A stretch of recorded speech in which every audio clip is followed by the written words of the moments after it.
Pada malam pesta ulang tahun mewahnya, seorang pengusaha yang hendak memperkenalkan pacar barunya dikejutkan oleh teriakan putrinya yang putus asa.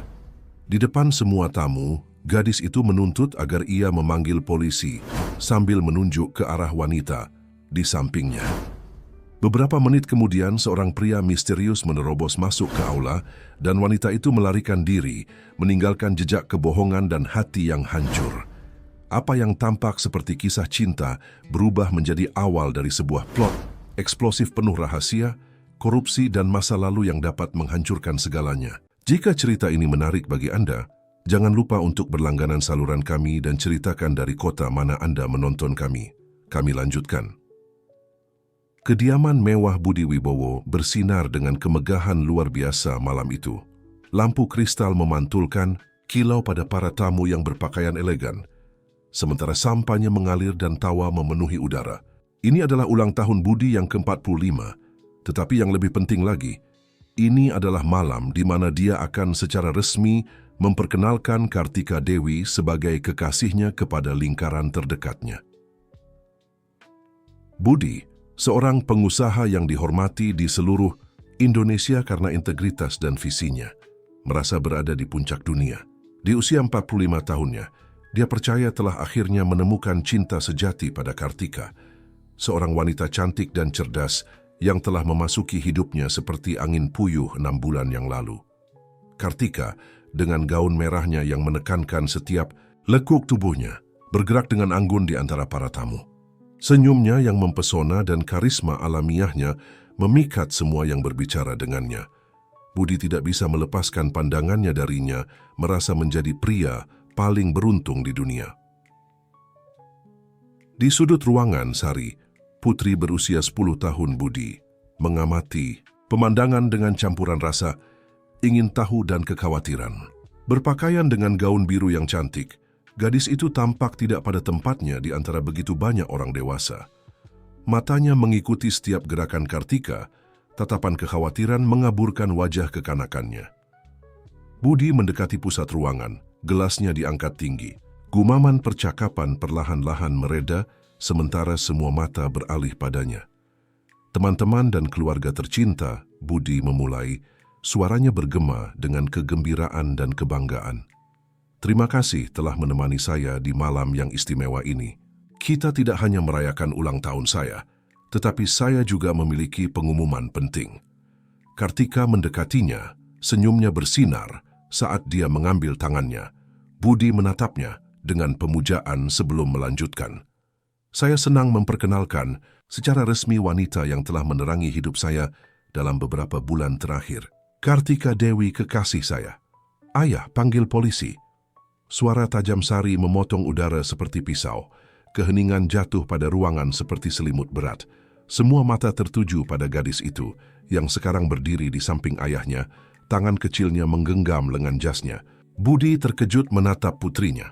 Sari, apa yang kamu katakan? Gadis itu menunjuk Kartika dengan jari gemetar. Dia bukan siapa yang ayah pikir. Ayah harus memanggil polisi. Kartika, yang sampai saat itu telah mempertahankan senyum sempurnanya, terlihat pucat. Matanya bergerak cepat antara Budi dan Sari, bayangan ketakutan melintasi wajahnya sejenak. Para tamu mulai berbisik, suasana pesta menguap dalam hitungan detik. Budi selalu menjadi tuan rumah yang tenang, berusaha menjaga ketenangan. Sari, sayang, bagaimana kalau kita bicara secara pribadi? Katanya, mencoba mengarahkan putrinya keluar dari ruangan. Tetapi Sari tetap teguh. Tidak, ayah, semua orang perlu tahu kebenaran tentang dia. Kartika melangkah maju, suaranya gemetar tetapi terkendali. Budi, saya tidak tahu apa yang terjadi, tapi pasti ada kesalahpahaman. Mata Budi beralih antara putrinya dan wanita yang dicintainya. Pikirannya berjuang untuk memahami situasi. Keheningan di ruangan memekakkan telinga. Ketegangan terasa. Pada saat itu pintu ruangan terbuka dengan keras. Seorang pria yang tidak dikenal, berpakaian hitam, masuk tergesa-gesa. Matanya tertuju pada Kartika, tatapan urgensi di wajahnya. Kartika, kita harus pergi sekarang. Kekacauan meledak di ruangan. Para tamu mulai berbisik lebih keras, beberapa bahkan berteriak. Budi terkejut melihat bagaimana Kartika menatap pendatang baru itu dengan campuran rasa takut dan pengakuan. "Siapa kamu?" tuntut Budi, suaranya terputus oleh kebingungan dan pengkhianatan yang mulai dia rasakan. Pria itu mengabaikan Budi, mendekati Kartika dan menarik lengannya. "Tidak ada waktu untuk penjelasan. Kita harus keluar dari sini." Kartika menatap Budi, matanya penuh air mata. "Maafkan aku, Budi. Aku tidak pernah ingin hal-hal terjadi seperti ini." Sebelum Budi bisa bereaksi, Kartika dan pria misterius itu menuju ke pintu keluar. Para tamu, terkejut, menyingkir untuk memberi mereka jalan.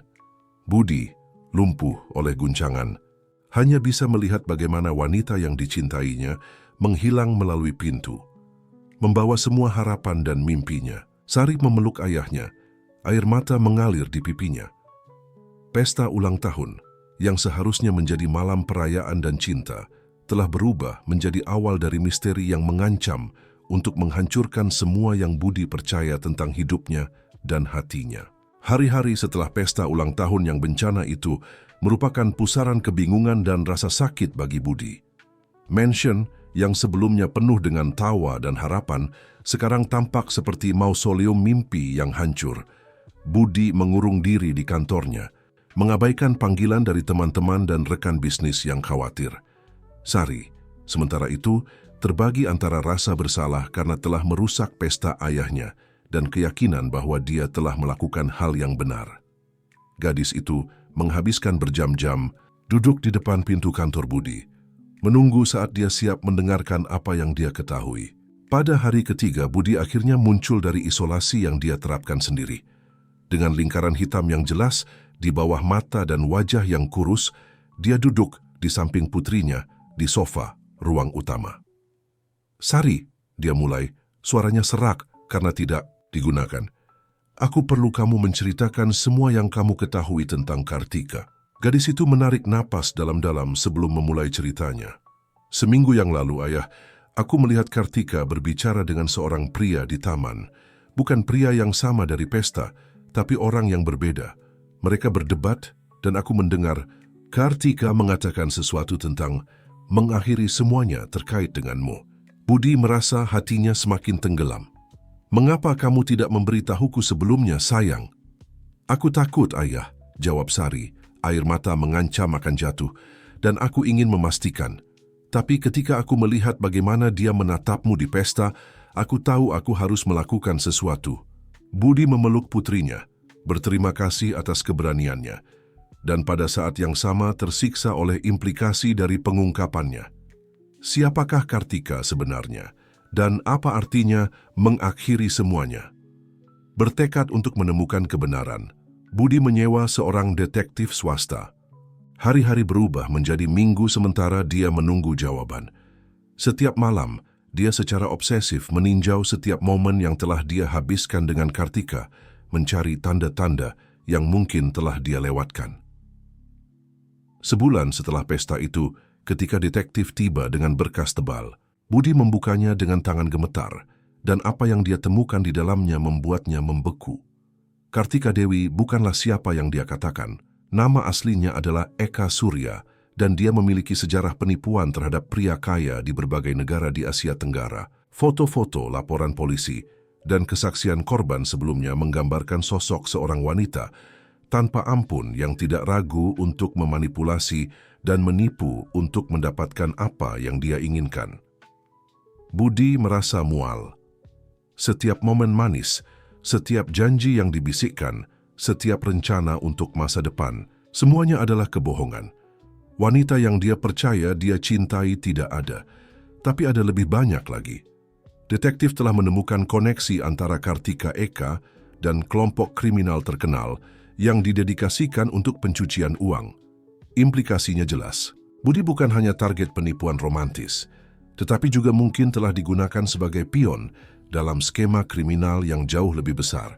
Saat memproses informasi yang menghancurkan ini, Budi tidak bisa menahan diri untuk memikirkan mendiang istrinya, Ibu Sari.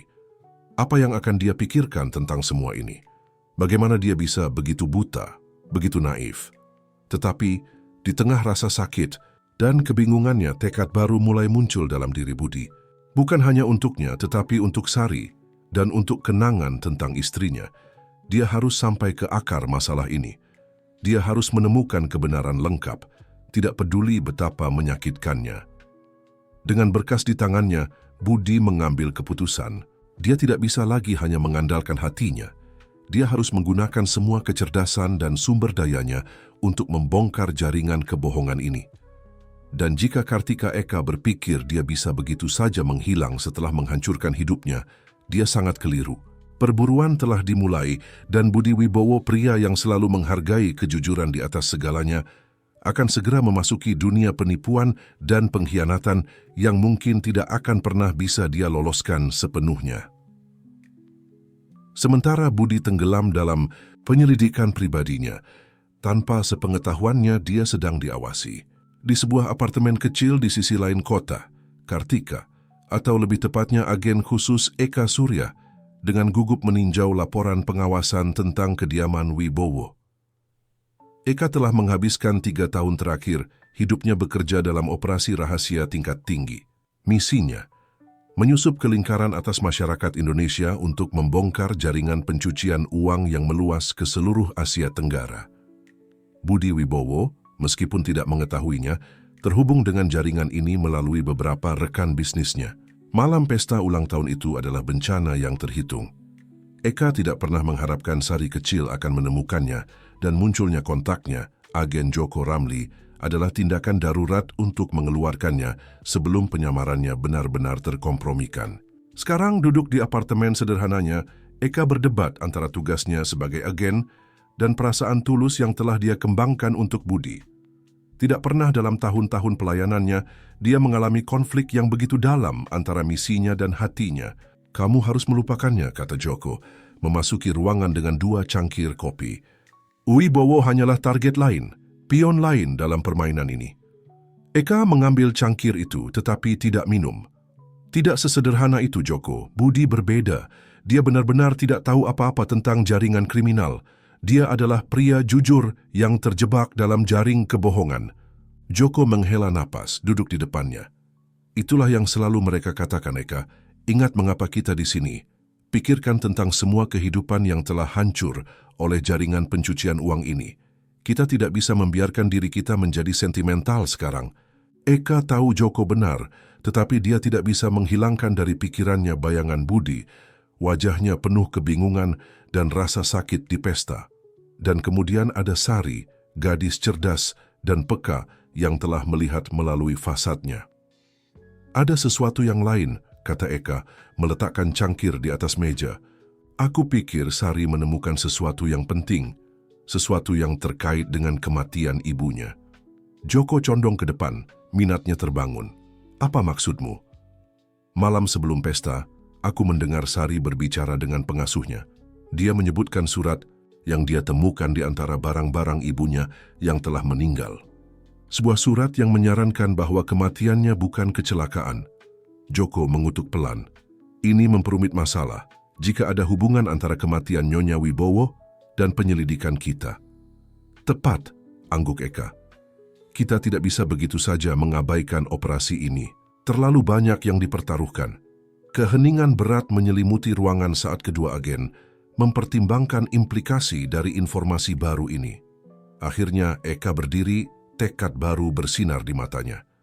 "Aku harus kembali, Joko. Aku harus menemukan cara untuk mendekati Budi lagi. Untuk mendapatkan kepercayaannya. Bukan hanya untuk misi, tetapi untuknya dan Sari. Mereka layak tahu kebenaran."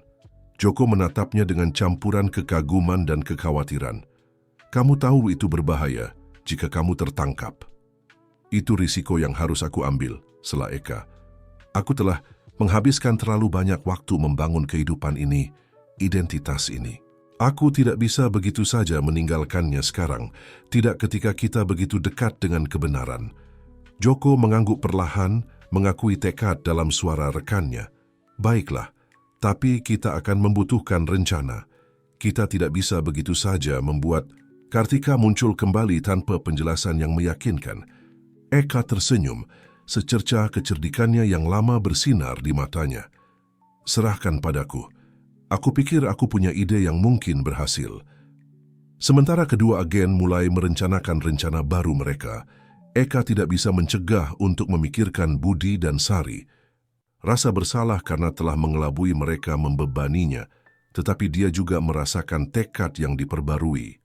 Kali ini, dia berjanji pada dirinya sendiri, tidak akan ada lagi kebohongan. Dia akan menemukan cara untuk melindungi mereka dan menyelesaikan misinya, tidak peduli berapapun biaya pribadinya. Yang tidak diketahui Eka adalah bahwa tindakannya akan segera memicu serangkaian peristiwa yang akan mengguncang fondasi masyarakat Indonesia dan menguji tidak hanya kesetiaannya sebagai agen, tetapi juga kesetiaan pribadinya sendiri. 2 minggu setelah percakapan antara Eka dan Joko, Budi berada di kantornya, memeriksa dokumen keuangan dengan mata lelah. Penyelidikan tentang Kartika dan kemungkinan koneksi kriminalnya telah membawanya untuk memeriksa dengan cermat setiap aspek bisnisnya, mencari ketidakberesan apapun yang mungkin telah dia lewatkan. Tiba-tiba, asistennya masuk terburu-buru. "Pak Wibowo, ada seseorang di sini untuk menemui Anda." Dia bilang itu penting. Budi mengerutkan kening. Dia tidak mengharapkan kunjungan. "Siapa?" Sebelum asisten bisa menjawab, sosok yang familiar muncul di pintu. Budi berdiri dengan cepat, jantungnya berdebar keras. "Kartika," bisiknya, tidak percaya. Di situ dia berdiri, secantik yang dia ingat, tetapi dengan ekspresi tekad yang tidak pernah dia lihat di wajahnya sebelumnya. "Budi," katanya, suaranya sedikit gemetar. "Aku tahu kamu pasti membenciku, tapi aku perlu kamu mendengarkanku. Hidupmu dan hidup Sari mungkin dalam bahaya." Budi berdebat antara kemarahan, kebingungan, dan secercah harapan yang tidak dapat dia padamkan sepenuhnya. "Mengapa aku harus percaya sepatah kata pun dari yang kamu katakan? Kamu berbohong padaku, kamu mengelabui kita semua." Kartika, atau Eka seperti yang sekarang dia ketahui namanya, melangkah maju. "Kamu benar, aku berbohong padamu tentang siapa aku, tetapi tidak tentang apa yang aku rasakan untukmu. Budi, aku adalah agen rahasia. Aku telah bekerja untuk membongkar jaringan pencucian uang, dan rekan bisnismu terlibat." Budi menjatuhkan diri ke kursinya, terkejut oleh pengungkapan itu. "Apa? Itu tidak mungkin, aku mengenal orang-orang ini selama bertahun-tahun." Eka mengeluarkan sebuah map dari tasnya dan meletakkannya di atas meja. "Ini buktinya. Transaksi mencurigakan, pertemuan rahasia. Semuanya didokumentasikan. Budi, aku bersumpah aku datang ke sini dengan niat untuk menyelidikimu, tetapi aku benar-benar jatuh cinta. Dan sekarang, aku tidak tahan dengan gagasan bahwa kamu atau Sari terluka karena ini." Budi membalik-balik dokumen itu. Pikirannya berputar dengan setiap pengungkapan baru. Nama-nama, rekan terpercaya muncul terkait dengan aktivitas ilegal. Jumlah astronomi bergerak melalui rekening di luar negeri. Itu tidak dapat disangkal. "Mengapa kamu memberitahuku sekarang?" tanyanya, mengangkat pandangannya ke arahnya. Eka menarik napas dalam-dalam. "Karena kami menemukan sesuatu yang lain, sesuatu yang terkait dengan kematian istrimu." Budi menjadi pucat. "Apa hubungannya Maya dengan semua ini? Kami percaya dia mungkin telah menemukan sesuatu tentang jaringan kriminal ini tepat sebelum kecelakaannya," jelas Eka dengan lembut. "Dan ada indikasi bahwa kematiannya mungkin bukan kecelakaan sama sekali." Dunia Budi terguncang. Gagasan bahwa kematian Maya mungkin terhubung dengan semua ini terlalu sulit untuk dicerna. Dia berdiri dan berjalan ke jendela, membutuhkan waktu untuk memproses semua informasi ini. "Budi," kata Eka mendekatinya, "aku tahu aku tidak punya hak untuk meminta apapun, tetapi aku butuh bantuanmu.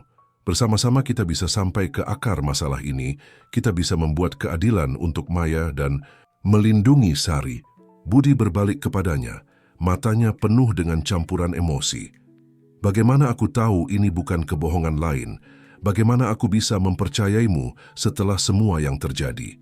Eka menatapnya langsung ke mata. "Aku tidak memintamu untuk percaya padaku secara membabi buta. Aku memintamu untuk melihat buktinya, untuk menyelidiki sendiri jika perlu. Dan jika setelah itu kamu masih percaya aku berbohong, aku akan menyerahkan semua informasi kepada pihak berwenang dan menghilang dari hidupmu selamanya." Ada saat keheningan panjang sementara Budi mempertimbangkan pilihannya. Akhirnya dia berbicara, Jika yang kamu katakan benar, jika Maya dibunuh, aku perlu tahu. Untuk Sari, untukku. Tapi ini tidak berarti aku memaafkanmu atau mempercayaimu sepenuhnya. Eka mengangguk lega tetapi sadar bahwa jalan di depan akan sulit. Aku mengerti, dan aku berjanji bahwa kali ini tidak akan ada lagi rahasia di antara kita. Sementara Budi dan Eka mulai mendiskusikan detail tentang apa yang mereka ketahui dan apa yang perlu mereka temukan, tidak satu pun dari mereka menyadari bahwa Sari yang telah datang untuk mengunjungi ayahnya di kantor sedang mendengarkan seluruh percakapan dari koridor. Matanya membelalak karena terkejut dan takut. Gadis itu menjauh dengan diam-diam. Pikirannya bekerja dengan kecepatan penuh. Dia memiliki informasi yang bisa mengubah segalanya, tetapi kepada siapa dia bisa mempercayakan rahasianya sekarang? Sari menyelinap keluar dari kantor ayahnya, jantungnya berdebar kencang. Percakapan yang baru saja dia dengar mengkonfirmasi ketakutan terburuknya dan pada saat yang sama memunculkan pertanyaan-pertanyaan baru. Dengan langkah diam-diam, dia pergi ke kamarnya, menutup pintu di belakangnya. Setelah sendirian, Sari mendekati mejanya dan membuka laci rahasia yang telah dia bangun dengan bantuan pengasuhnya, Lestari. Dari sana dia mengeluarkan kotak sepatu, usang penuh dengan kenangan tentang ibunya. Dengan tangan gemetar, dia mengeluarkan surat kusut dari dasar kotak. Surat itu ditulis oleh ibunya Maya tak lama sebelum kematiannya, ditujukan kepada nama yang tidak dikenali Sari, Agus yang terhormat. Di dalamnya Maya mengungkapkan keprihatinannya tentang kegiatan mencurigakan tertentu yang telah dia perhatikan dalam perusahaan Budi. Dia menyebutkan nama-nama dan angka-angka yang tidak sepenuhnya dipahami Sari, tetapi yang sekarang setelah mendengar Kartika atau Eka seperti yang tampaknya dia dipanggil, mulai memperoleh makna baru dan mengerikan. Sari duduk di tempat tidurnya, memeluk surat itu di dadanya. Haruskah dia menunjukkan ini kepada ayahnya atau kepada Kartika? Dan siapakah Agus ini?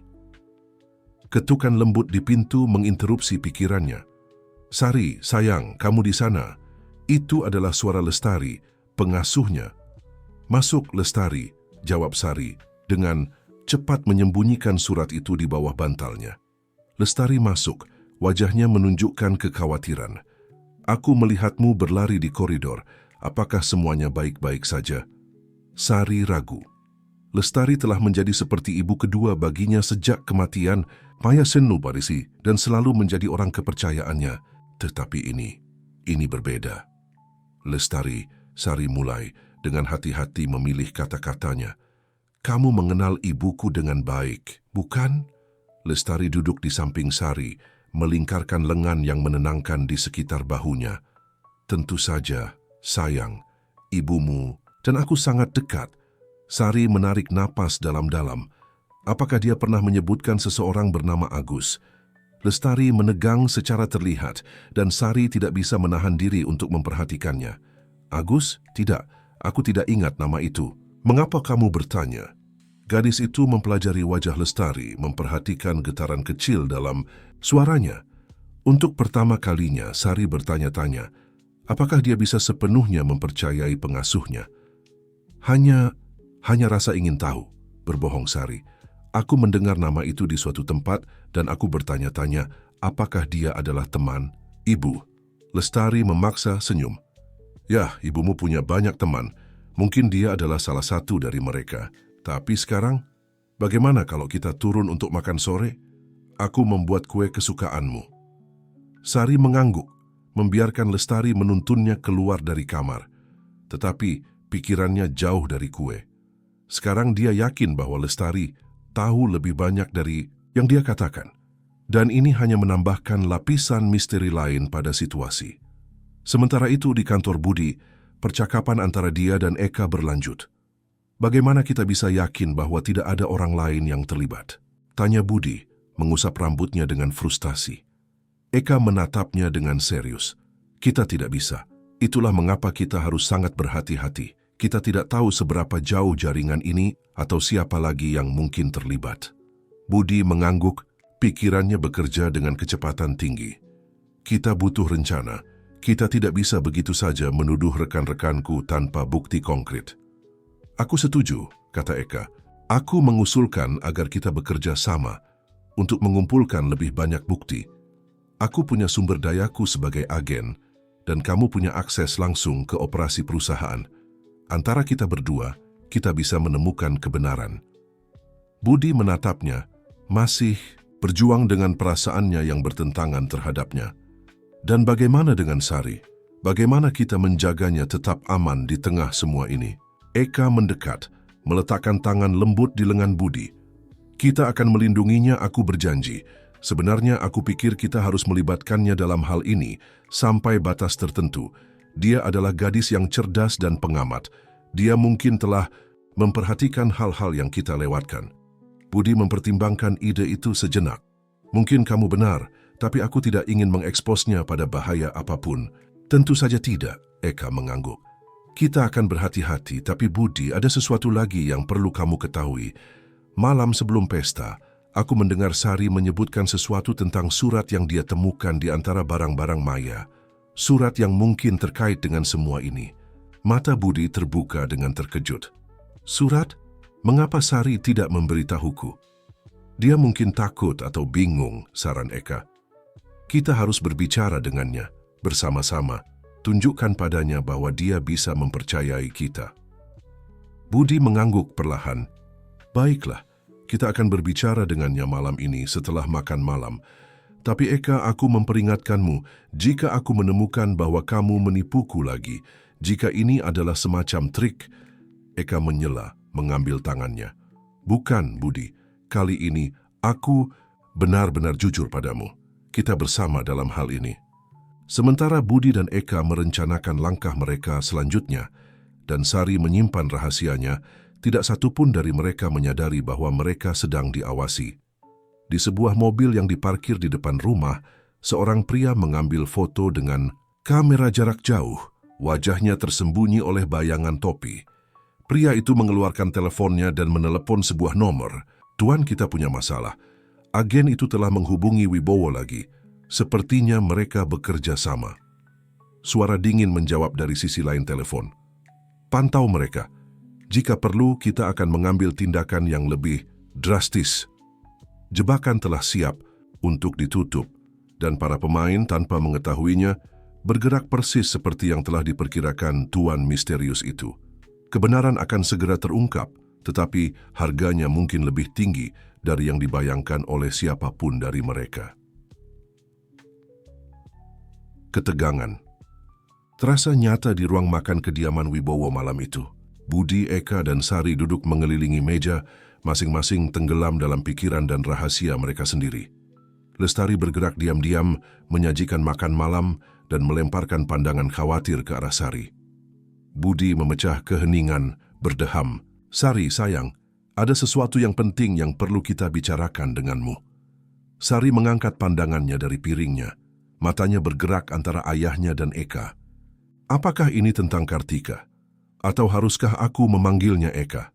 Eka dan Budi bertukar pandang terkejut. Bagaimana? Mulai Eka. Aku mendengar kalian berbicara di kantor, akui Sari. Aku tahu kamu adalah agen rahasia dan kamu percaya bahwa kematian ibu bukan kecelakaan. Budi menutup matanya sejenak, memproses informasi. Sari, kamu seharusnya tidak menguping, tapi karena kamu tahu, kami perlu kamu menceritakan semua yang kamu ketahui, terutama tentang surat yang kamu temukan. Sari menegang secara terlihat, dan Lestari, yang sedang mengisi gelas air, hampir menumpahkannya.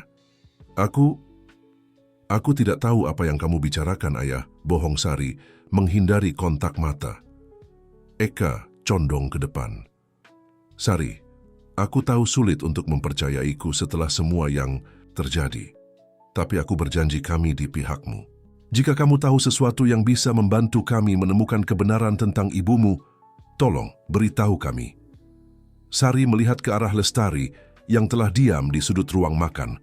Pengasuh memberinya anggukan yang hampir tidak terlihat. Dengan helaan napas, Sari mengeluarkan surat kusut dari sakunya dan meletakkannya di atas meja. Aku menemukannya beberapa minggu yang lalu, tersembunyi dalam buku ibu. Budi mengambil surat itu dengan tangan gemetar dan mulai membacanya dengan keras. Saat kata-kata Maya memenuhi ruangan, wajah semua orang mencerminkan campuran syok dan kesedihan. Surat itu mengungkapkan bahwa Maya telah menemukan ketidakberesan dalam rekening beberapa perusahaan yang terkait dengan Budi, menyebutkan nama-nama rekan bisnis dan jumlah uang yang tidak cocok. Tetapi yang paling mengejutkan adalah baris terakhir. Agus, aku takut untuk hidupku.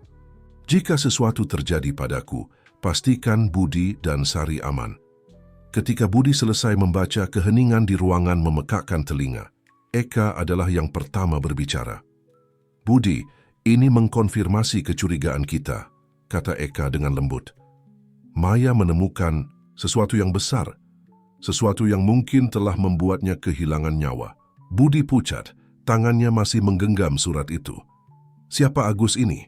Dan mengapa Maya tidak datang kepadaku dengan informasi ini? Sari, dengan air mata di matanya, melihat ke arah Lestari. Lestari, kamu tahu sesuatu, bukan? Tolong, katakan yang sebenarnya. Semua mata beralih ke pengasuh, yang tampak sedang berjuang dengan keputusan internal. Akhirnya, dengan helaan napas dalam, Lestari berbicara. Agus adalah saudaraku, akunya. Dia adalah detektif swasta dan teman dekat Ibu Maya. Dia datang kepadanya ketika mulai curiga tentang aktivitas ilegal di perusahaan. Budi berdiri dengan tiba-tiba. Apa? Kamu tahu semua ini selama ini dan tidak mengatakan apa-apa? Lestari dengan air mata di matanya melanjutkan. Maya membuatku berjanji untuk menjaga rahasia. Dia ingin melindungimu dan Sari. Agus sedang menyelidiki secara rahasia, mencoba mengumpulkan bukti konkret sebelum pergi ke pihak berwenang. Eka ikut campur. Di mana Agus sekarang? Kami perlu berbicara dengannya dengan segera. Wajah Lestari semakin muram. Dia menghilang tak lama setelah kematian Maya. Aku takut yang terburuk, tapi beberapa minggu yang lalu, aku menerima pesan samar darinya. Aku percaya dia masih hidup dan bersembunyi. Budi mengusap wajahnya, mencoba mencerna semua informasi baru ini. Aku tidak percaya Maya tidak mempercayaiku untuk memberitahuku ini. Dia mempercayaimu, Budi, kata Lestari dengan lembut. Tetapi, dia juga takut bahwa jika dia melibatkanmu secara langsung, kamu akan berada dalam bahaya. Dia ingin melindungimu. Sari yang telah mendengarkan semua dengan mata yang sangat terbuka, tiba-tiba berdiri dari kursinya. Tunggu, ada sesuatu yang lain. Dia berlari keluar dari ruang makan dan kembali beberapa saat kemudian dengan kotak sepatu. Aku menemukan ini tersembunyi di bagian bawah. Aku tidak mengerti apa itu, tapi sekarang aku pikir itu mungkin penting. Di dalam kotak ada sebuah flash disk USB. Eka mengambilnya dengan hati-hati. Ini mungkin berisi bukti yang Maya dan Agus kumpulkan. Kita perlu memeriksa ini segera, tetapi dengan hati-hati. Jika berisi apa yang aku pikirkan, itu bisa sangat berbahaya. Budi mengangguk, wajahnya menunjukkan tekad yang diperbarui. Kita akan melakukannya bersama-sama. Tapi pertama, Lestari, aku perlu kamu memberitahuku semua yang kamu ketahui tentang penyelidikan Maya dan Agus. Setiap detail bisa sangat penting. Sementara Lestari mulai menceritakan semua yang dia ketahui, Eka melihat gerakan dari sudut matanya. Melalui jendela ruang makan, dia melihat bayangan bergerak cepat di taman. Semuanya menunduk, teriak Eka, tepat ketika suara kaca pecah memenuhi ruangan. Sebuah peluru melintas di atas kepala mereka, menancap di dinding seberang. Budi bertindak cepat, mematikan lampu dan menarik Sari ke bawah meja. Eka mengeluarkan senjata dari pergelangan kakinya, mengejutkan semua orang. Lestari, bawa Sari ke ruang aman, perintah Budi. Eka dan aku akan menangani ini.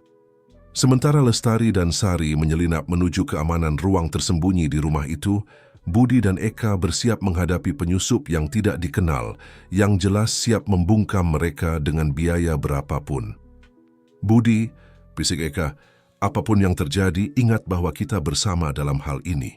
Percayalah padaku. Budi menatap matanya, melihat di dalamnya bukan wanita yang telah menipunya, tetapi sekutu yang bisa dia percayakan hidupnya.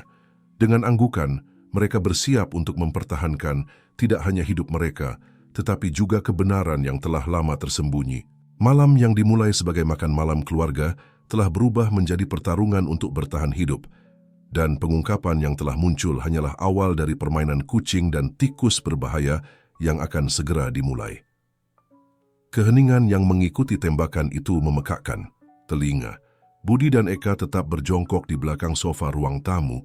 Napas mereka tertahan saat mereka menajamkan telinga untuk mendeteksi gerakan apapun. "Apakah menurutmu mereka sudah pergi?" bisik Budi. Eka menggelengkan kepalanya. "Tidak, ini hanya peringatan. Mereka ingin kita tahu bahwa mereka mengawasi kita," menegaskan kata-katanya. Sebuah suara bergema dari luar rumah. "Wibowo, kami tahu kamu memiliki informasinya. Serahkan pada kami dan mungkin kami akan mempertimbangkan untuk membiarkan kalian hidup." Budi dan Eka bertukar pandang. "Apa yang kita lakukan sekarang?" tanya dia.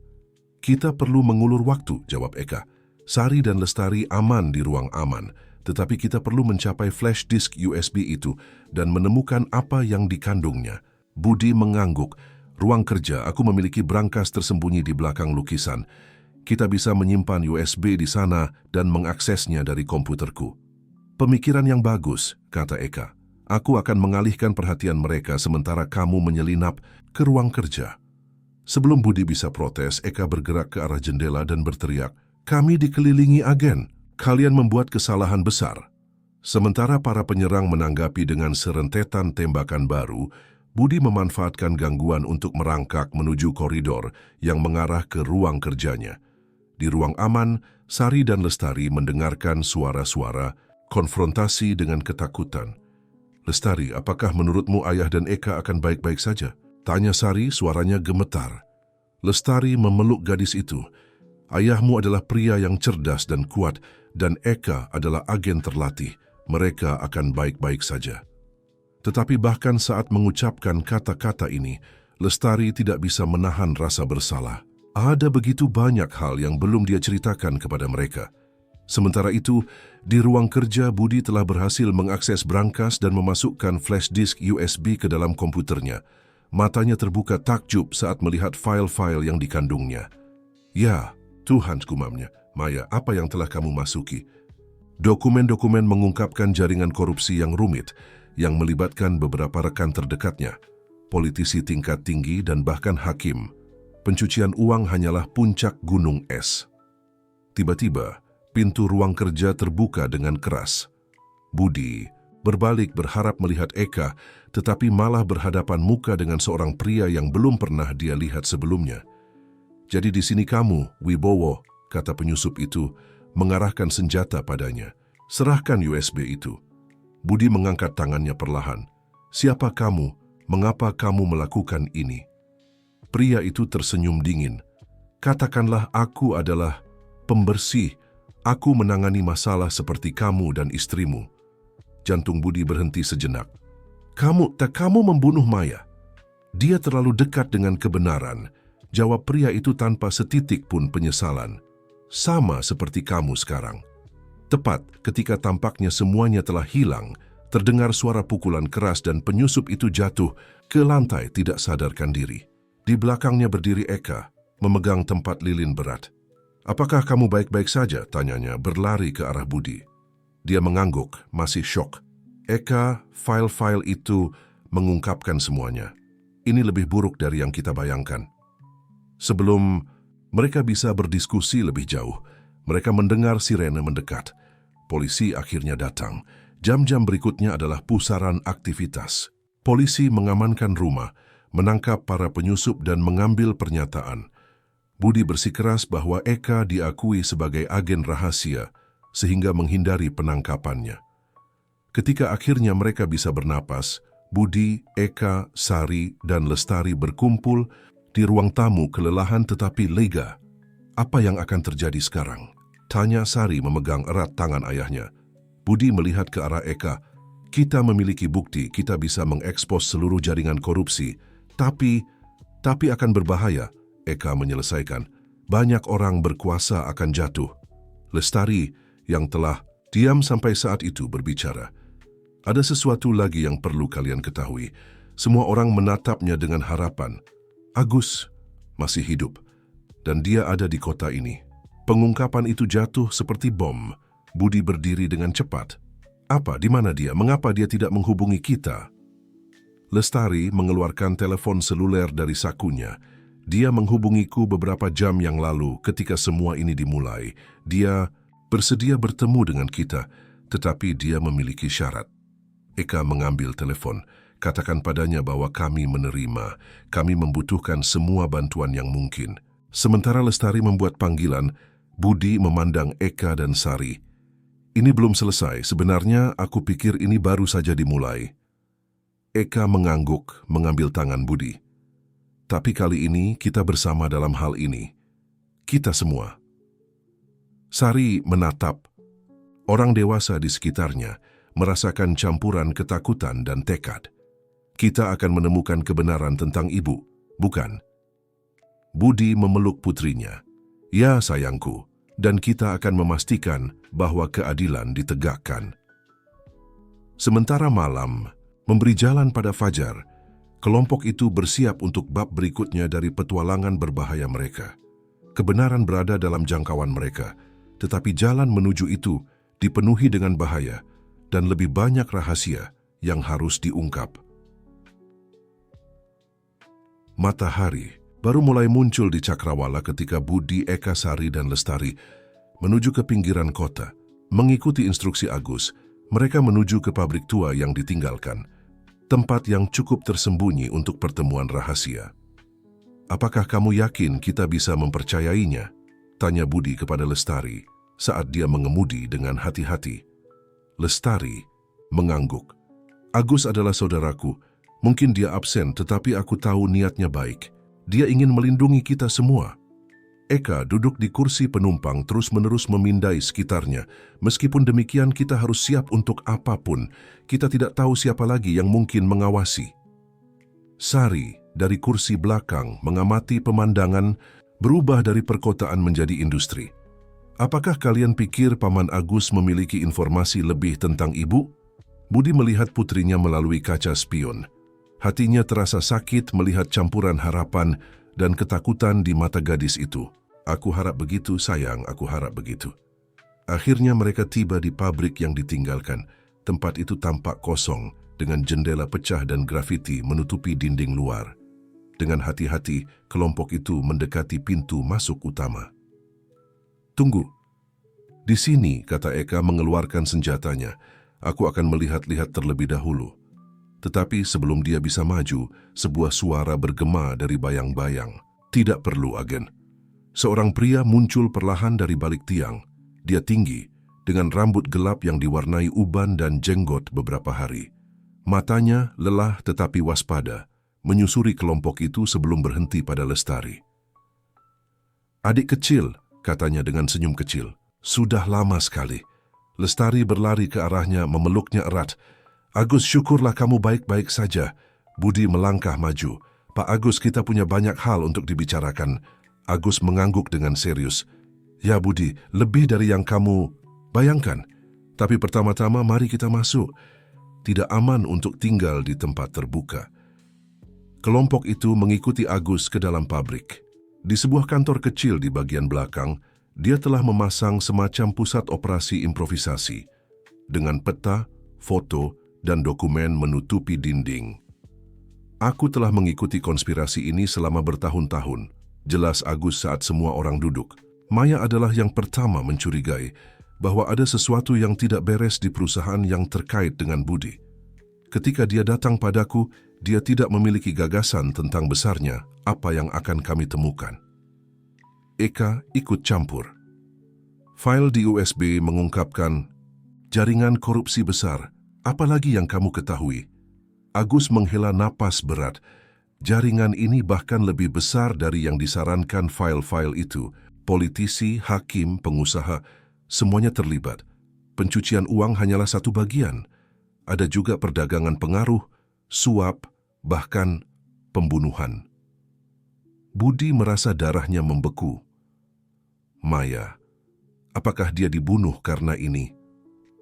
Agus mengangguk perlahan. Iya, dia menemukan sesuatu yang besar, sesuatu yang bisa mengekspos seluruh operasi. Aku mencoba memperingatkannya, memintanya untuk tetap di luar. Tetapi dia bertekad untuk sampai ke akar masalah. Sari, yang telah mendengarkan dalam diam, berbicara dengan suara gemetar. Siapa? Siapa yang menyakiti ibuku? Semua orang dewasa bertukar pandang tidak nyaman. Agus berlutut di depan Sari, suaranya lembut tetapi tegas. Sari, ibumu adalah wanita yang berani dan adil. Dia ingin melindungimu dan ayahmu. Orang yang bertanggung jawab atas kematiannya adalah bagian dari jaringan kriminal ini. Tetapi aku berjanji kami akan melakukan semua yang kami bisa untuk memastikan dia menghadapi keadilan. Budi memeluk putrinya, berjuang melawan air matanya sendiri. Eka sementara itu mendekati peta dan dokumen di dinding.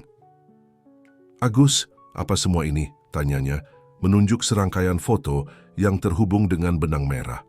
Agus berdiri dan bergabung dengan Eka di depan dinding. Ini adalah hasil dari bertahun-tahun penyelidikan. Setiap foto, setiap dokumen adalah sepotong teka-teki. Tetapi pusat dari semua ini, otak di balik operasi ini adalah pria ini. Dia menunjuk foto di tengah peta. Budi mendekat, wajahnya memucat saat mengenali gambar itu. Tidak mungkin, gumamnya. Itu Gunawan Raharja, rekan bisnisku yang paling lama, sahabatku. Agus mengangguk dengan serius.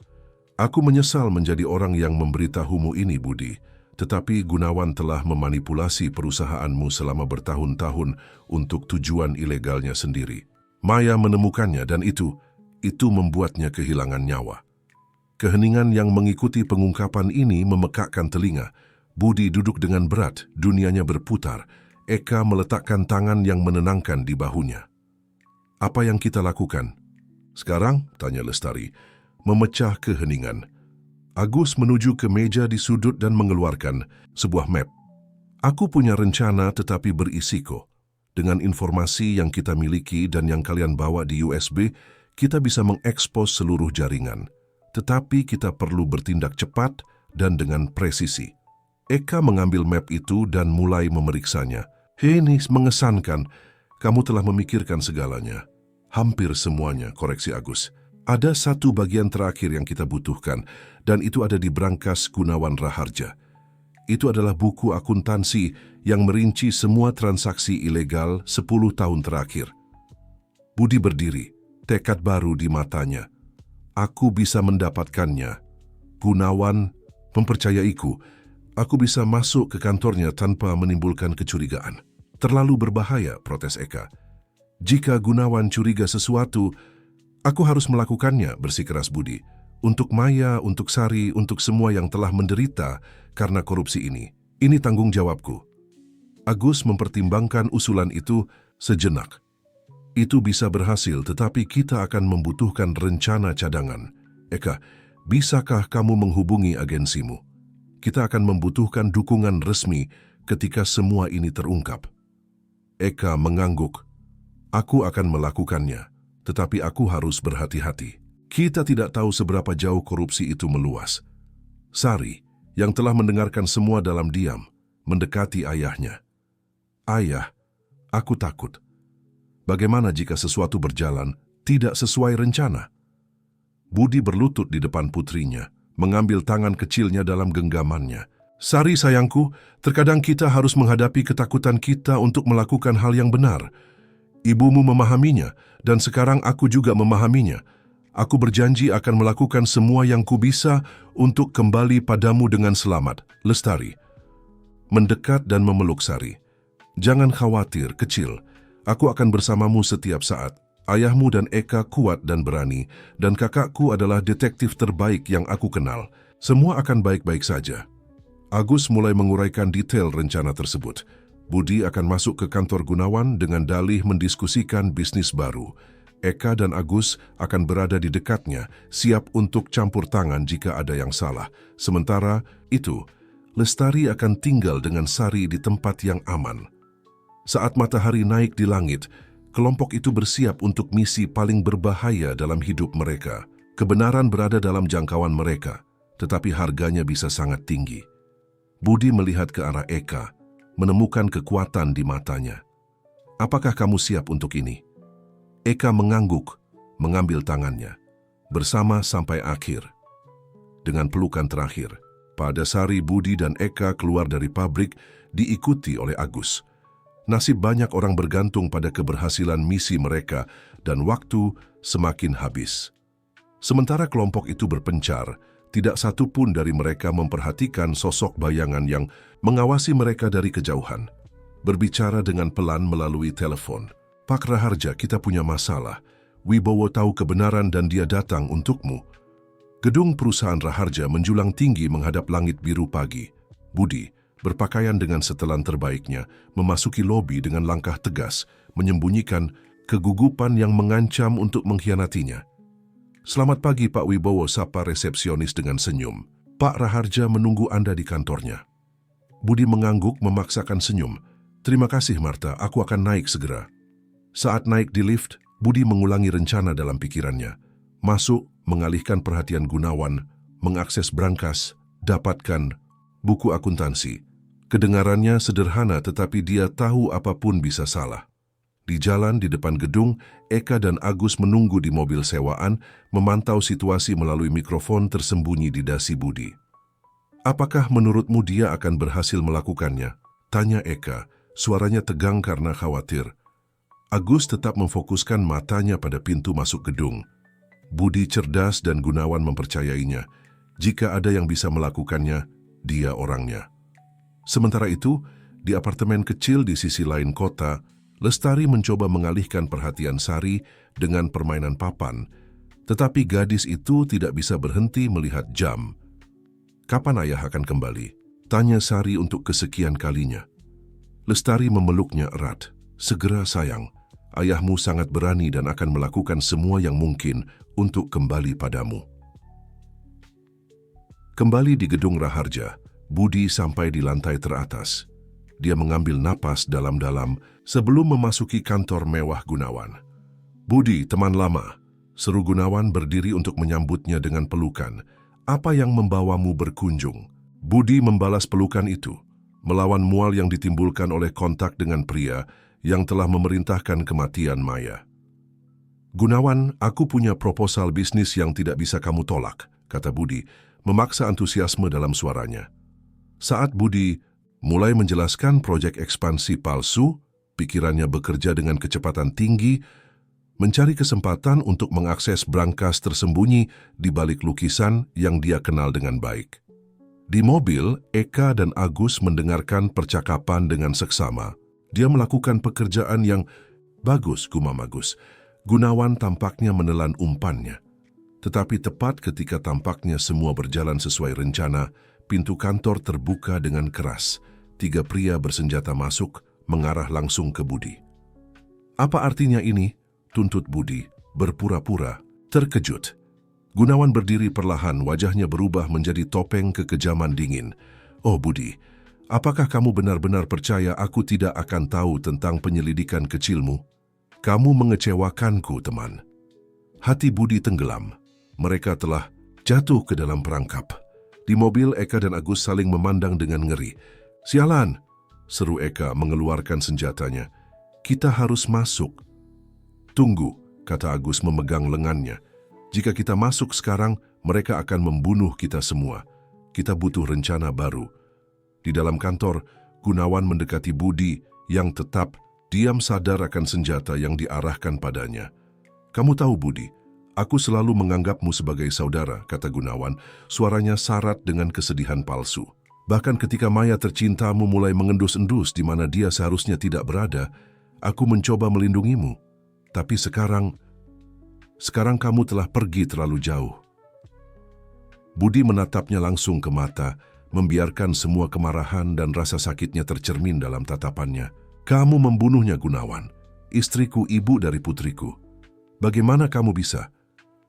Gunawan mengangkat bahu dengan acuh tak acuh. "Bisnis adalah bisnis, Budi. Maya menjadi penghalang, jadi aku harus menyingkirkannya. Dan sekarang, aku takut aku harus melakukan hal yang sama denganmu." Pada saat itu, suara sirene memenuhi udara. Gunawan mengerutkan kening, mendekati jendela. "Sepertinya kita punya tamu yang tidak diharapkan," gumamnya. Budi memanfaatkan gangguan sesaat. Dengan gerakan cepat, dia menyerang Gunawan, menjatuhkannya. Para penjaga terkejut, membutuhkan waktu 1 detik untuk bereaksi. Waktu yang cukup bagi Budi untuk mencapai meja dan menekan tombol alarm. Kekacauan pecah di kantor. Para penjaga mencoba menundukkan Budi, sementara Gunawan berteriak memerintah. Di tengah kebingungan, pintu terbuka lebar lagi, kali ini menampilkan Eka dan Agus, senjata di tangan. Polisi, semua ke tanah. Teriak Eka, suaranya bergema dengan otoritas. Menit-menit berikutnya adalah pusaran aksi. Gunawan mencoba melarikan diri, tetapi Agus menangkapnya sebelum dia bisa mencapai pintu rahasia di belakang rak buku. Para penjaga kalah, jumlah oleh bala bantuan polisi yang datang, menyerah. Ketika debu mereda, Budi mendapati dirinya duduk di ambulans di jalan, dirawat oleh para medis. Eka mendekat, wajahnya campuran lega dan khawatir. "Apakah kamu baik-baik saja?" tanyanya, mengambil tangannya. Budi mengangguk, masih terkejut oleh kejadian itu. "Ya, aku baik-baik saja." "Gunawan?" "Dalam tahanan," konfirmasi Eka. "Dan kami memiliki buku akuntansi. Agus menemukannya di brankas saat kami mengamankan tempat kejadian." Budi menghembuskan napas lega. "Jadi, ini sudah berakhir?" Eka tersenyum, lembut. "Bagian berbahayanya, ya, tapi masih banyak yang harus dilakukan. Membongkar seluruh jaringan ini akan membutuhkan waktu." "Ayah!" suara Sari memotong udara. Gadis itu berlari ke arah mereka, diikuti dari dekat oleh Lestari. Budi memeluk putrinya erat-erat, air mata akhirnya mengalir bebas. "Sari, sayangku, aku di sini, aku aman." Sementara keluarga itu berkumpul kembali, Agus mendekat, wajahnya serius tetapi puas. "Kita berhasil, Budi. Maya akan bangga." Budi melihat sekelilingnya pada keluarga aneh ini yang telah terbentuk di tengah kekacauan dan bahaya.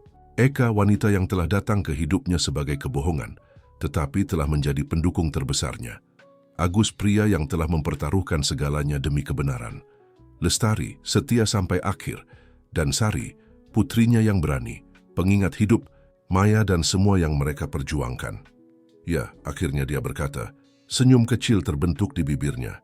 "Kita berhasil, tapi aku merasa ini hanya awal." Sementara sirene terus berbunyi dan wartawan mulai berdatangan ke tempat kejadian, kelompok itu tetap bersatu, bersiap untuk jalan panjang yang mereka hadapi. Kebenaran telah terungkap, tetapi konsekuensi dari kebenaran itu baru mulai berkembang. Hari-hari setelah jatuhnya Gunawan Raharja adalah pusaran aktivitas. Judul utama surat kabar meneriakkan tentang skandal abad, merinci jaringan korupsi yang meluas ke tingkat tertinggi pemerintahan dan sektor bisnis. Budi, Eka, Agus, dan Lestari menemukan diri mereka di pusat badai media. Pernyataan, wawancara, dan pertemuan dengan jaksa dan agen federal tampaknya tak ada habisnya. Di tengah semua ini, Budi berjuang untuk mempertahankan normalitas bagi Sari. Suatu sore, saat membantu putrinya dengan pekerjaan rumah, dia menerima panggilan dari Eka. "Budi, kita perlu bicara," katanya, suaranya tegang. "Bisakah kamu datang ke kantor pusat?" Ketika Budi tiba, dia menemukan tidak hanya Eka, tetapi juga Agus dan beberapa agen federal. Ekspresi di wajah mereka memberitahu bahwa ada sesuatu yang salah. "Apa yang terjadi?" tanyanya, merasa perutnya terasa tidak enak. Eka menarik napas dalam-dalam sebelum berbicara. "Kami telah mengikuti jejak uang dan, Budi, beberapa transaksi melewati perusahaanmu, perusahaan yang kamu miliki sendiri."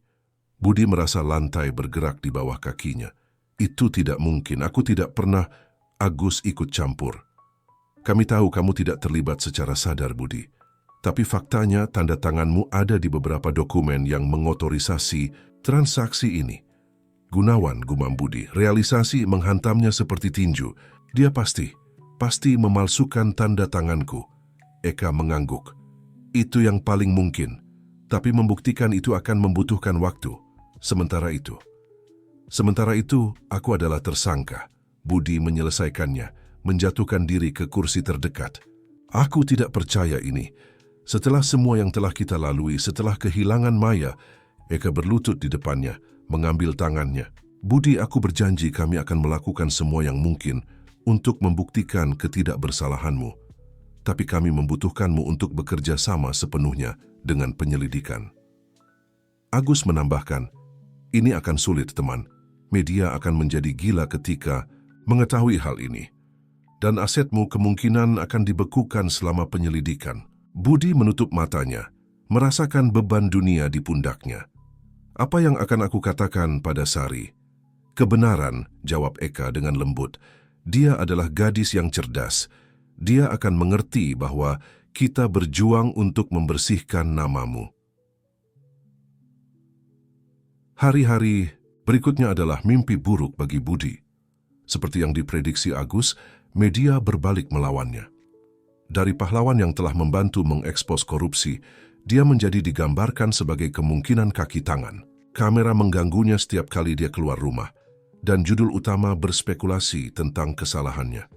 Sari, setia pada sifatnya, tetap teguh di samping ayahnya.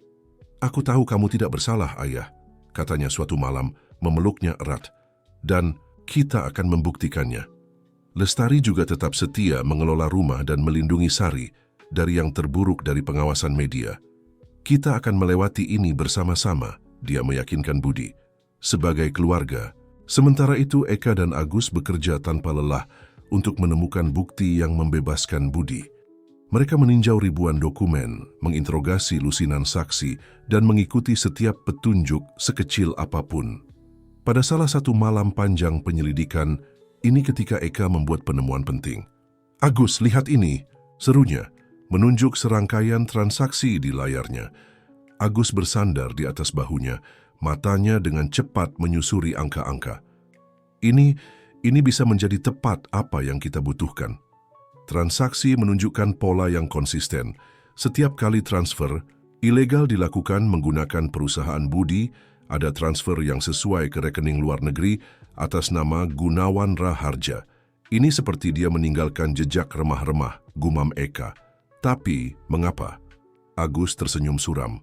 Gunawan selalu arogan. Mungkin dia berpikir tidak akan pernah tertangkap, jadi dia tidak repot-repot menutupi jejaknya sepenuhnya. Dengan bukti baru ini, Eka dan Agus bergegas ke kejaksaan. Setelah berjam-jam rapat dan pertimbangan, akhirnya mereka mendapatkan apa yang mereka cari. Perintah untuk mencairkan aset Budi dan pernyataan resmi bahwa dia dianggap sebagai saksi, bukan tersangka dalam penyelidikan yang sedang berlangsung. Ketika Eka tiba di rumah Budi untuk memberikan kabar baik, dia menemukannya duduk di taman, menatap bintang-bintang.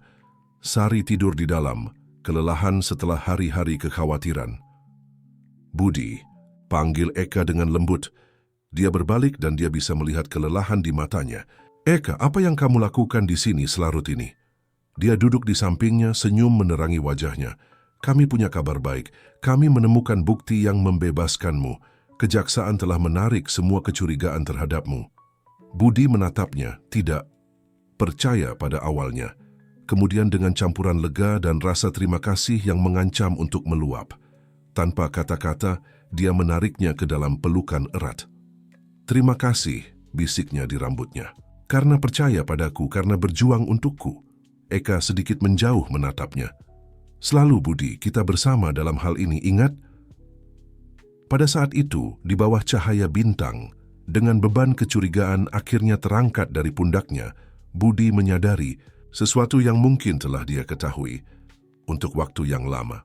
Dia perlahan condong, memberi Eka waktu untuk mundur jika dia mau, dan menciumnya dengan lembut.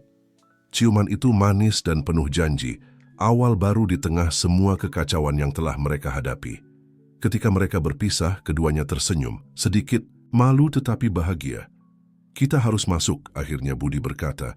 Aku ingin memberi Sari kabar baik segera setelah dia bangun. Eka mengangguk, menjalin jari-jarinya dengan jari Budi saat mereka berjalan menuju rumah. Jalan di depan masih akan sulit. Masih banyak pertanyaan yang belum terjawab, banyak benang yang harus diuraikan dalam jaringan korupsi yang telah mereka temukan. Tetapi, untuk pertama kalinya dalam waktu yang lama, masa depan tampak cerah dan penuh harapan. Saat mereka memasuki rumah, tidak satu pun dari mereka memperhatikan sosok yang mengawasi mereka. Dari kegelapan di seberang jalan, sosok yang memegang telepon di tangan berbisik, "Pak, kita punya masalah. Wibowo telah dibebaskan dan sepertinya dia dan agen Surya telah menjadi dekat." Suara di sisi lain telepon menjawab dengan geraman frustasi. "Baiklah, saatnya beralih ke rencana B. Siapkan semuanya. Jika kita tidak bisa menghancurkan Wibowo secara legal, kita akan melakukannya dengan cara lain." Sosok itu menutup telepon dan menghilang ke dalam malam, meninggalkan ancaman diam yang menggantung di atas kebahagiaan yang baru ditemukan Budi dan Eka. Hari-hari berikutnya, setelah pembebasan Budi adalah pusaran emosi dan aktivitas. Media, massa, yang sebelumnya telah menyalibkannya, sekarang menampilkannya sebagai pahlawan yang telah diperlakukan tidak adil yang telah dibebaskan. Wawancara dan pernyataan publik mengisi sebagian besar waktunya, tetapi Budi memastikan untuk menghabiskan setiap momen luang dengan Sari dan Eka. Suatu sore yang cerah, saat mereka berjalan-jalan di taman, Sari berlari-lari di depan mereka, mengejar kupu-kupu dan tertawa dengan kebebasan yang sudah lama tidak ditunjukkannya. "Sungguh luar biasa, bagaimana anak-anak bisa pulih," komentar Eka, mengamati Sari dengan kasih sayang. Budi mengangguk, meremas lembut tangan Eka. "Ya, sungguh luar biasa. Meskipun aku khawatir semua ini telah mempengaruhinya lebih dari yang dia tunjukkan." "Dia anak yang kuat," jawab Eka. "Seperti ayahnya." Mereka berhenti di bawah naungan pohon ek besar, dan Budi berbalik untuk melihat Eka. "Eka, aku ingin berterima kasih lagi untuk semua yang telah kamu lakukan. Untukku, untuk Sari, untuk memori Maya." Eka tersenyum, lembut membelai pipi Budi. "Kamu tidak perlu berterima kasih padaku. Aku akan melakukan semuanya lagi, tanpa ragu." Mereka hampir berciuman ketika telepon Budi berbunyi memecah momen itu. Dia mengerutkan kening melihat nomor yang tidak dikenal, tetapi menjawab, "Halo." "Budi Wibowo," kata suara yang terdistorsi di sisi lain sambungan. "Aku harap kamu menikmati momen kejayaanmu. Tapi jangan terlalu nyaman, ini belum berakhir." Budi menegang, wajahnya memucat. Eka menyadari perubahan, mendekat dengan khawatir. "Siapa ini?" tuntut Budi. "Apa maumu?" Suara itu tertawa dingin. "Katakanlah aku adalah seseorang yang mengenal Maya tercintamu dengan sangat baik, seseorang yang tahu kebenaran lengkap tentang kematiannya. Jika kamu ingin tahu lebih banyak, datanglah sendiri ke dermaga yang ditinggalkan malam ini pukul 10. Dan Budi, jika kamu menghargai nyawa putrimu, jangan bawa polisi atau pacar agen barumu." Panggilan itu terputus, meninggalkan Budi gemetar. "Apa yang terjadi?" tanya Eka khawatir. "Siapa itu?" Budi dengan cepat menceritakan tentang panggilan itu, jantungnya berdebar kencang. Percakapan yang baru saja dia dengar mengkonfirmasi ketakutan terburuknya dan pada saat yang sama membangkitkan pertanyaan-pertanyaan baru. Dengan langkah diam-diam, dia pergi dengan Sari ke kamarnya, menutup pintu di belakangnya. "Ini jebakan, Budi," kata Eka dengan tegas. "Kamu tidak bisa pergi sendiri." "Tapi mereka menyebutkan Sari," jawab Budi. Suaranya hancur oleh kekhawatiran. "Aku tidak bisa mengambil risiko itu." Eka mengambilnya di bahu, menatapnya langsung ke mata. "Dengarkan aku, kamu tidak sendirian dalam hal ini. Kita akan menelepon Agus, kita akan membuat rencana. Aku tidak akan membiarkanmu menghadapi ini sendirimu." Setelah memastikan Sari aman dengan Lestari, Budi, Eka, dan Agus bertemu untuk merencanakan langkah selanjutnya mereka. "Ini jelas jebakan," kata Agus, mondar-mandir di ruangan. "Tapi juga bisa menjadi kesempatan kita untuk menangkap siapapun yang ada di balik semua ini." Eka mengangguk. "Kami butuh dukungan tapi harus diskret. Kita tidak bisa mengambil risiko siapapun yang membuat panggilan itu menemukan tahu." Akhirnya mereka mengembangkan rencana. Budi akan pergi ke pertemuan seperti yang diarahkan, tetapi Eka dan Agus akan berada di dekat, tersembunyi dan siap untuk campur tangan. Mereka juga telah memperingatkan tim kecil polisi terpercaya yang akan berada di sekitar, siap untuk bertindak dalam keadaan darurat. Ketika malam tiba, Budi menuju ke dermaga yang ditinggalkan. Jantungnya berdebar kencang di dadanya. Tempat itu tenggelam dalam bayangan, dengan hanya cahaya bulan menerangi air gelap. "Aku sudah di sini," panggil Budi. Suaranya bergema dalam keheningan. "Tunjukkan dirimu." Untuk sejenak, tidak ada jawaban. Kemudian, sosok muncul dari bayangan. Budi menahan napas, segera mengenali pria yang mendekat. "Cahyo," bisiknya tidak percaya. "Cahyo Mulyadi." Cahyo Mulyadi, rekan lama Budi dan Gunawan, tersenyum dingin. "Halo teman lama, sudah lama sekali." Budi melangkah mundur, pikirannya berputar. Cahyo telah menghilang bertahun-tahun yang lalu, tak lama setelah kematian Maya. Semua orang mengasumsikan dia telah pensiun ke suatu pulau tropis. Kamu ada di balik semua ini?" tanya. Budi berjuang untuk tetap tenang. Cahyo tertawa, suara tanpa humor. "Oh Budi, kamu selalu begitu naif. Apakah kamu benar-benar percaya Gunawan adalah otak di balik seluruh operasi? Dia hanyalah pion, sama sepertimu." Budi merasa dunianya goyah. Lagi, "Apa maksudmu? Apa hubungannya Maya dengan semua ini?" "Istrimu tercinta," kata Cahyo. Suaranya syarat dengan penghinaan. Dia menemukan lebih dari yang seharusnya, tapi dia membuat kesalahan dengan mempercayai orang yang salah. Tiba-tiba semua terhubung. "Agus," bisik Budi. "Maya mempercayai Agus." Cahyo mengangguk. "Dan Agus memberitahuku segalanya. Kamu lihat Budi, teman detektifmu telah bekerja untukku sepanjang waktu. Dialah yang mengatur kecelakaan Maya." Budi merasa dia tidak bisa bernapas. Tidak mungkin benar. "Agus, saudara." Lestari, pria yang telah membantu mereka membongkar Gunawan. Sebelum Budi bisa bereaksi, terdengar suara tembakan. Cahyo jatuh ke tanah memegang bahunya. Eka muncul dari bayangan, senjatanya masih berasap. "Budi, awas!" teriaknya. Budi berbalik tepat pada waktunya untuk melihat Agus mendekat, senjata di tangannya. "Maaf teman," kata Agus, suaranya dingin dan jauh. "Kamu seharusnya tidak pernah pergi sejauh ini." Dunia tampak bergerak dalam gerakan lambat.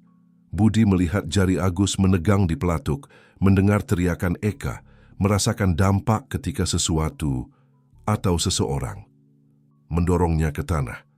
Suara tembakan bergema di malam hari, diikuti oleh kekacauan ketika polisi menyerbu tempat kejadian. Sementara Budi berjuang untuk berdiri, dia melihat Agus ditundukkan oleh beberapa petugas. Cahyo terbaring tak bergerak di tanah, dikelilingi para medis. Dan Eka berada di pelukannya, pucat dan diam, noda gelap menyebar di bajunya. "Eka," teriak Budi, suaranya hancur oleh panik. "Aku butuh bantuan di sini, cepat." Sementara para medis berlari ke arah mereka, Budi memegang Eka erat, berbisik janji dan doa.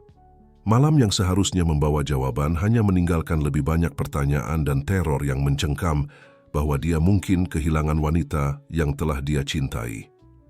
Dermaga yang sebelumnya sunyi, sekarang dipenuhi dengan sirene dan suara. Dan di tengah semua kekacauan, Budi Wibowo memeluk Eka, berdoa untuk keajaiban dan bersumpah bahwa apapun yang terjadi, dia akan sampai ke dasar konspirasi ini dan menegakkan keadilan untuk Maya, untuk Eka, dan untuk semua yang telah menderita. Suara ritmis monitor jantung memenuhi ruangan rumah sakit. Budi, dengan lingkaran hitam yang dalam dan janggut beberapa hari, memegang tangan Eka, matanya tertuju pada wajahnya yang pucat tetapi tenang. 3 hari telah berlalu sejak malam yang menentukan di dermaga. Eka telah selamat dari operasi, tetapi belum sadar. Para dokter optimis, tetapi penantian menggerogoti Budi. Sari masuk dengan diam ke dalam kamar, diikuti oleh Lestari. Gadis itu mendekati tempat tidur, matanya besar dan khawatir. "Apakah Eka akan baik-baik saja, Ayah?"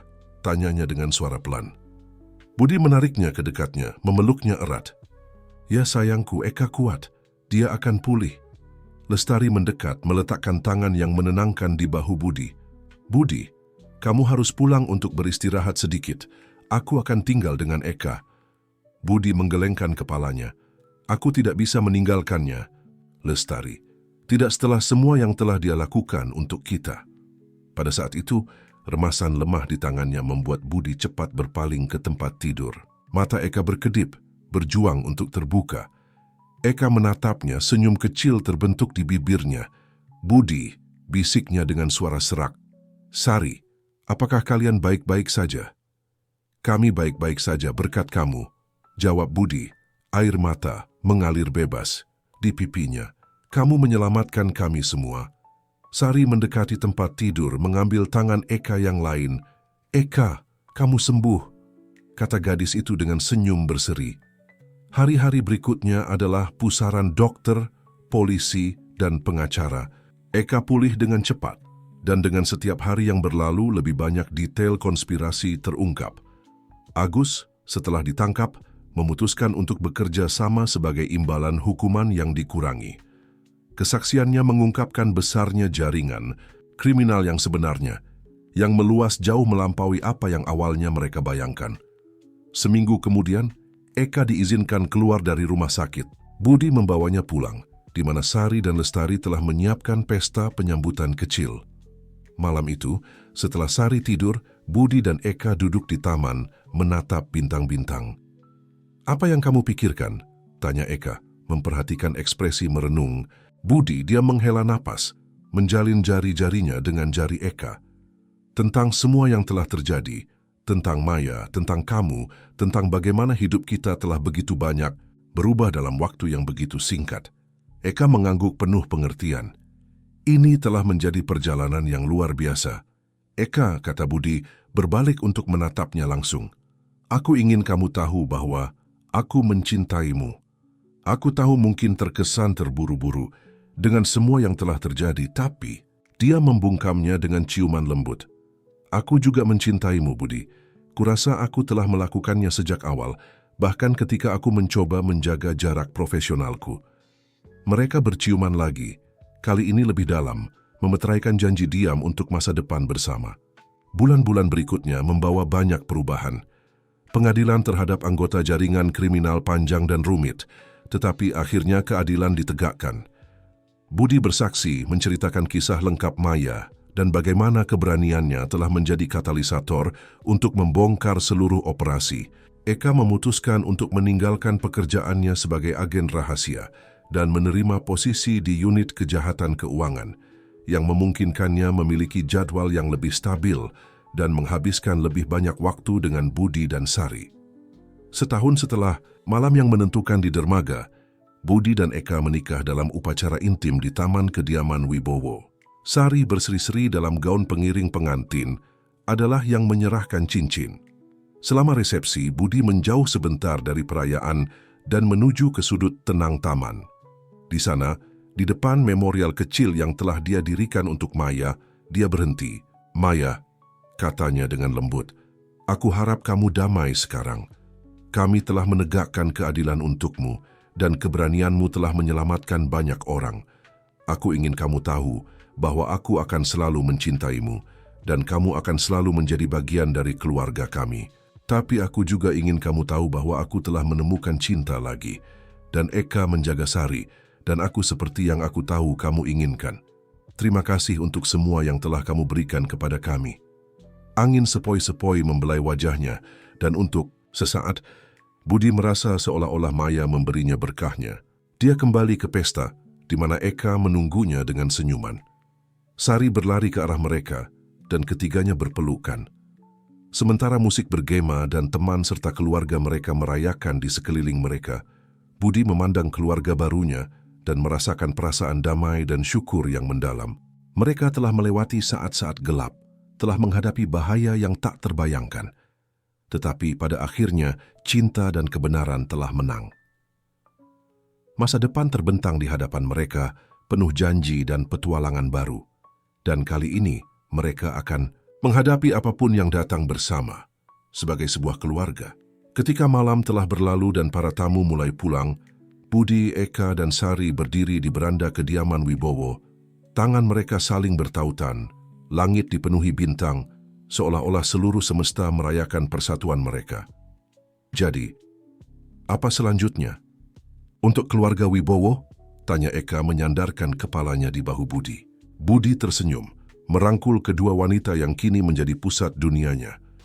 "Kita membangun kembali, bukan hanya bisnisku, tapi kehidupan kita, tanpa bayangan, tanpa rahasia. Sari menatap ayahnya dan ibu tirinya yang baru dengan mata berbinar. Bisakah kita pergi berlibur dulu? Aku ingin pergi ke pantai. Eka tertawa, suara yang telah menjadi salah satu kegembiraan terbesar Budi. Kurasa itu ide yang luar biasa. Kita semua bisa menggunakan sedikit istirahat dan matahari. Minggu berikutnya, mereka berangkat ke pulau kecil di lepas pantai Bali, jauh dari hiruk-pikuk Jakarta, dan ingatan menyakitkan tentang pengkhianatan dan kehilangan. Di pantai berpasir putih, dengan air biru membentang sejauh mata memandang, keluarga itu menemukan kedamaian yang telah lama mereka rindukan. Sari berlarian di tepi air, lebih ringan dan lebih bebas dari yang pernah mereka lihat sejak awal semua peristiwa ini. Budi dan Eka berjalan bergandengan tangan di belakangnya, menikmati kesederhanaan momen tersebut. Kamu tahu, kata Budi, memecah keheningan yang nyaman, ada satu hal yang masih mengganggu pikiranku. Eka memiringkan kepalanya, matanya penuh perhatian. Apa itu? Bagaimana dengan sisa jaringan itu? Kita menangkap Gunawan dan Cahyo, tapi mereka hanya bagian dari sesuatu yang lebih besar. Agus mengakui banyak hal, tetapi aku merasa dia masih menyimpan rahasia. Eka mengangguk, ekspresinya menjadi serius. Kamu benar, penyelidikan masih berlangsung. Beberapa nama besar terlibat dan mereka akan melakukan apa saja untuk tetap tidak terdeteksi. Apakah kita benar-benar aman? Tanya Budi, matanya beralih ke Sari yang tertawa. Eka meremas tangannya. Untuk saat ini ya, kami memiliki penjaga yang mengawasi rumah dan tim khusus menangani kasus ini. Tapi Budi, aku tidak akan berbohong padamu. Orang-orang seperti ini tidak pernah benar-benar menyerah. Budi mengangguk, tekad baru terbentuk di dalam dirinya. Maka kita tetap waspada. Dan kita selesaikan apa yang dimulai Maya, sampai setiap orang terakhir yang bertanggung jawab atas kematiannya menghadapi keadilan. Bersama, kata Eka tersenyum hangat, sebagai sebuah tim, sebagai keluarga. Malam itu setelah Sari tertidur, Budi dan Eka duduk di balkon villa mereka, memandangi bulan yang memantulkan cahayanya di atas air. Eka mengeluarkan laptop dan membuka file kasus. Aku telah memikirkan tentang apa yang kamu katakan, jelasnya, dan aku mulai menghubungkan beberapa titik. Lihat ini. Dia menunjukkan serangkaian transaksi yang mengarah ke rekening di luar negeri, semua terhubung ke nama yang belum pernah mereka dengar sebelumnya. Darmawan Sutanto. Siapa dia? Tanya Budi, mempelajari file dengan cermat. Itulah yang menarik, jawab Eka, matanya berbinar dengan kegembiraan investigasi. Secara resmi, dia tidak ada catatan, tidak ada jejak kertas, tapi uang, jumlah besar uang, terus mengalir ke akunnya. Dan dari sana itu menyebar ke seluruh dunia. Darmawan Sutanto, gumam Budi, nama itu terasa asing di lidahnya. Apakah menurutmu dia dalang sebenarnya? Orang yang memerintahkan kematian Maya? Eka mengangguk dengan serius. Itu teoriku, dan jika aku benar, orang ini jauh lebih berbahaya dari Gunawan dan Cahyo digabungkan. Budi menatap foto yang telah Eka kumpulkan, gambar kabur seorang pria berpakaian mahal memasuki sebuah gedung mewah di Singapura. Wajahnya sebagian tersembunyi, tetapi ada sesuatu yang terasa familiar. Aku merasa seperti aku pernah melihatnya sebelumnya, kata Budi. Mengerutkan kening, saat itu mungkin, jawab Eka. Berdasarkan penelitianku, dia bergerak di lingkaran yang sama seperti kamu, elit bisnis, politisi tingkat tinggi. Hanya saja dia selalu tetap di latar belakang, menarik benang secara tak terlihat. Sebuah tekad baru tumbuh di dalam Budi. Maya telah memulai perjalanan ini, mencari kebenaran meskipun ada bahaya. Eka telah melanjutkannya, mempertaruhkan hidupnya untuk keadilan. Sekarang adalah tugasnya untuk menyelesaikannya, untuk Sari, untuk Eka, dan untuk kenangan Maya. Apa langkah selanjutnya? Tanyanya. Matanya tidak meninggalkan foto itu. Eka menutup laptop, ekspresinya tegas, tetapi penuh harapan. Kita tetap waspada. Kita kumpulkan lebih banyak bukti. Dan ketika saatnya tepat, kita pukul. Budi mengangguk, merasakan angin laut di wajahnya. Perjalanan mereka belum selesai, tetapi untuk pertama kalinya, dia merasa akhir berada dalam jangkauan mereka. Dan dengan Eka di sisinya dan Sari di bawah perlindungan mereka, dia tahu mereka akan menghadapi apapun yang menghadang mereka. Sementara bulan naik lebih tinggi dan ombak terus menerpa pantai di bawah, Budi dan Eka berbagi ciuman penuh janji masa depan yang mereka akan bangun bersama, dunia yang lebih aman yang akan mereka ciptakan untuk Sari, dan keadilan yang pada akhirnya akan mereka tegakkan untuk semua yang telah hilang. Dan di suatu tempat Budi merasakan Maya tersenyum, bangga pada keberanian yang telah mereka temukan, cinta yang telah mereka tempa di tengah-tengah kesulitan dan tekad mereka. Untuk tidak pernah menyerah pada kebenaran, tidak peduli berapa banyak bayangan yang berusaha menyembunyikannya. Keesokan paginya, Sari membangunkan mereka dengan tawa gembira, menarik mereka ke pantai untuk membangun istana pasir. Saat mereka bekerja bersama, membentuk menara dan benteng, Budi menyadari bahwa inilah yang Maya inginkan, bukan hanya keadilan tetapi juga kebahagiaan. Keluarga yang utuh lagi, Sari yang tumbuh dikelilingi cinta. "Lihat ayah, ini benteng pertahanan kita," seru Sari dengan bangga menunjuk ke dinding, pasir yang telah dia bangun di sekitar istana. Budi dan Eka bertukar pandangan penuh makna. Ya, mereka akan membangun benteng mereka, melindungi apa yang mereka cintai, dan berdiri teguh menghadapi badai apapun yang mungkin datang. Hidup baru mereka baru saja dimulai, dan meskipun bayangan masa lalu masih menyelinap di tepi, cahaya masa depan bersinar lebih terang dari sebelumnya, dipandu oleh cinta yang telah mereka temukan dan kebenaran yang mereka perjuangkan untuk ungkapkan. Saat matahari terbenam,